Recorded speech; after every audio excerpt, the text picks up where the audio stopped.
Business Leadership South Africa COO has just ahead of his visit to London this week, President Cyril Ramaphosa appointed 4 investment envoys as well as an economic advisor. The team's ambitious target is to raise 100 billion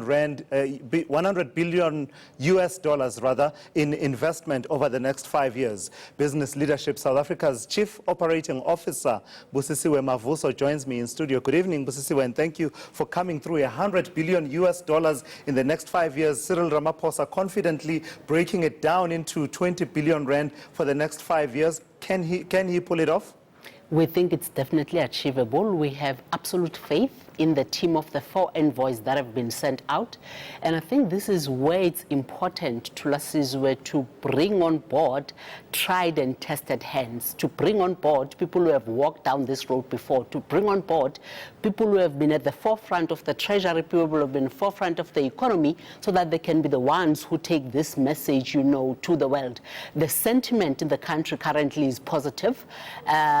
We have created the right environment, and we have definitely been sending the right signals in terms of the actions that we've been taking as a country. So there is no reason why our 4 envoys should actually come back empty-handed.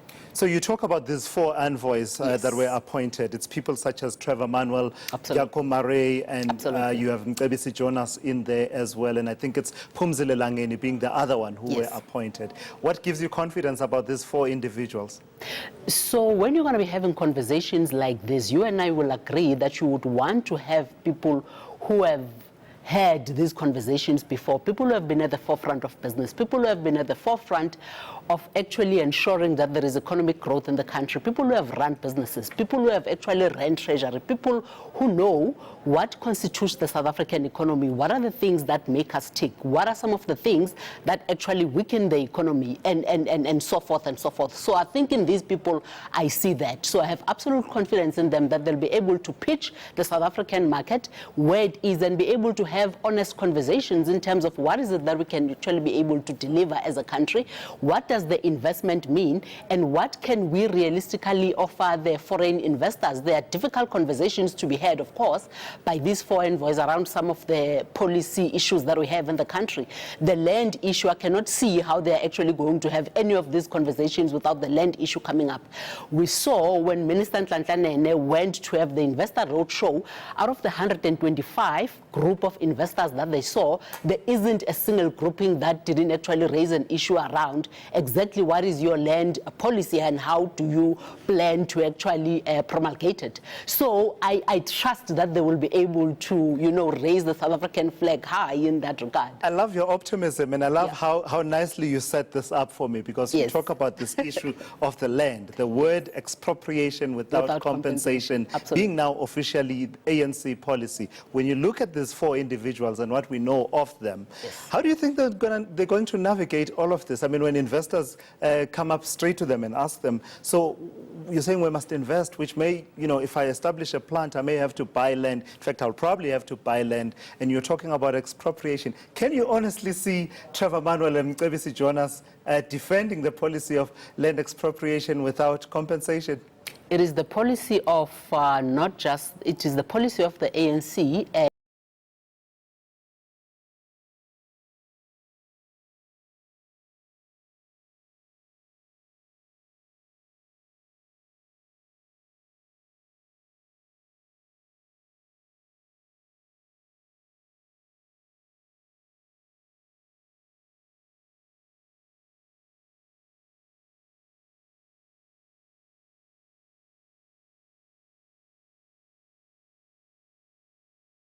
To say that we don't think that there needs to be an amendment of the Section 25, section of the Constitution. We think that the current policy can be effected within the ambit of the Constitution. And Ramaphosa has categorically said that any land grabs that are actually going to be effected, there's going to be the might of the law that is going to be effected in as far as that is concerned. So we think that we can actually pull this off responsibly without actually,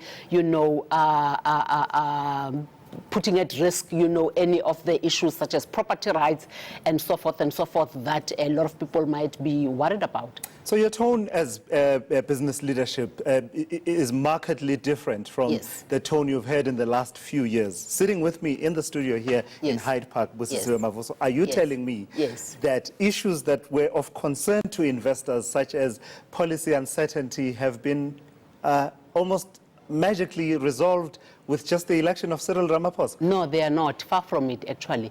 Remember, the policy uncertainty issues are brought about by the lack of definition around, for instance, what does the ANC mean around the resolution of land expropriation without compensation? They themselves have not defined it. So as soon as we have defined it and we've actually gone out to say that this is actually what we mean, because for now it's just the resolution, but what does the resolution mean? And it doesn't help that the voices of reason around the issue are actually more mute, and you actually are hearing the more populist voices that are actually causing the unnecessary alarm, you know. So there isn't any South African in this country that actually denies that we actually need to effect restitution, that actually says the levels of inequality are unacceptable, that actually does not agree that transformation needs to be effected with the fullest of might.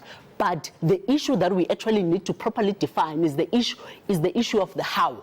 And I think the ANC has not done that appropriately, and that is what is actually causing panic, because the voices that are actually loud are those that are actually of the populists. So you would agree that issues such as the issue of the minerals and petroleum development bill need to be finalized still, and also the issue of the mining charter that the new Minister of Mineral Resources has spoken about? I absolutely agree. Those are one of the reasons that were actually given to us, to say that the reason why we'll actually downgrade you as a country, and this was last year by the rating agencies, it's because of your policy uncertainty. So the sooner we actually bed, you know, these issues and actually have certainty in terms of what is it that we mean by these pieces of legislation that are unclear, the better. Then it provides a clear directive in terms of exactly what is it that we mean to effect in as far as these policies are concerned. So what levels of pulling together in one direction exist now? Because, I mean, one got a sense in the last few years that whenever we would seem to be making progress, there would then seem to be political developments that sort of set that progress back. I mean, you have to go back even as far as the so-called 9/12 and the work that then immediately began after that to try and recover. But, you know, it would seem every few months you'd be back to square one. You have to agree that at the moment we seem to all be, or at least the majority of us seem to be pulling in the right directions. You hear the civil society groupings that are actually in support of what is going on in the country. Business is definitely on board.